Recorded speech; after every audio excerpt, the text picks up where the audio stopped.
merci d'être venu pour cette soirée à Bordeaux, depuis Jakarta, Montréal et Tokyo.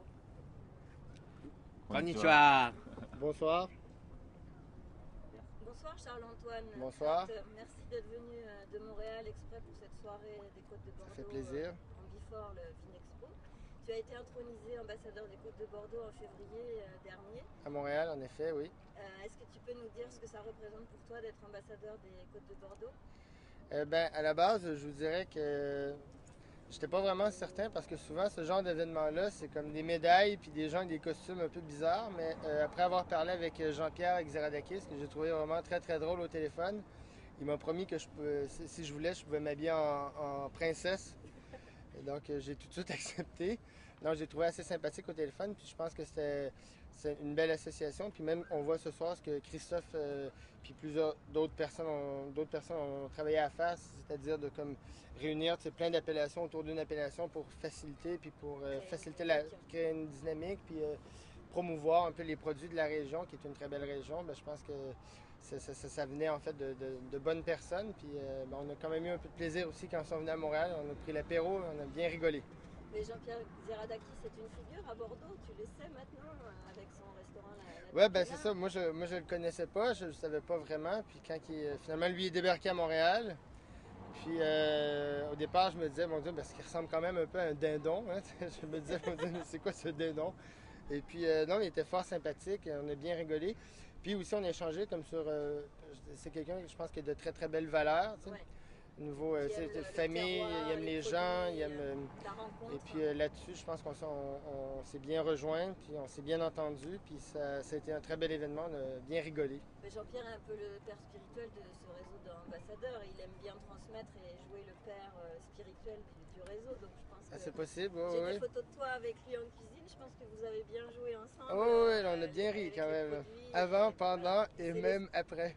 Vous avez pas la photo quand on est déguisé en aviateur? Non, c'est génial, c'est ça, je vais vous l'envoyer, c'est super. Alors comment tu travailles dans ton restaurant pour créer des plats et essayer de les associer avec les vins de Côte de Bordeaux? En fait, je vous dirais c'est plus à partir d'un vin ou de produits, on va décider de faire des associations. Et puis, ça se fait avec, finalement, c'est un peu c'est un travail un peu à tous les jours. Il y a des jours où on a beaucoup d'informations qui rentrent dans les tiroirs. En fait, c'est comme un mur de plein de petits tiroirs avec plein d'informations. Fait qu'il y a des jours où il y a des tiroirs qui se remplissent et des jours où on ne les remplit pas. Puis des fois, dans l'espace-temps, on ouvre des tiroirs, puis il y a des choses qui sont mises ensemble par rapport à un produit à un certain moment, font du sens. Et puis, à partir de ça, souvent, on va développer des plats qui, à la suite de ça, vont pouvoir éventuellement bien s'accorder avec certains vins, plus un vin qu'un autre, dont les vins de Côte de Bordeaux. Surtout qu'avec les Côtes de Bordeaux, tu as un large choix. Tu as des vins blancs liquoreux, des vins blancs secs, des rouges de différentes natures. Ça te donne un terroir à ouvrir. Puis c'est le fun quand même parce qu'on a à Montréal, on a de très très très bons sommeliers avec qui je travaille. Samuel, Pascal, qui sont deux énergumènes, ils sont très drôles en fait. Et puis justement, quand il y a avec des produits des Côtes de Bordeaux, on réussit à jouer un petit peu par rapport à, si on veut, des vins plus liquoreux, plus secs, des fois beaucoup sur les agrumes, ce qu'on a bu justement hier à Tutillac, qui était vraiment sur le pamplemousse, où on va peut-être faire des agrumes des accords à partir peut-être de poissons crus, de mollusques, de choses comme celle-là. Fait que c'est quand même c'est de très très beaux produits à travailler avec nos produits de chez nous finalement. Tu travailles avec beaucoup de produits de ton terroir? Avec tous les copains autour là, finalement. Alors, c'est un peu comme un gros village. Plusieurs fermiers autour. Puis en fait, c'est beaucoup. Tous ces gens-là, comme en affaires, comme en amitié, c'est des gens avec qui on a du respect pour eux en affaires parce qu'ils font ce qu'ils font fièrement. Puis ils le font à 100%, comme nous. Quand c'est le temps de le transformer, on le fait à 100%, puis on le fait fièrement aussi.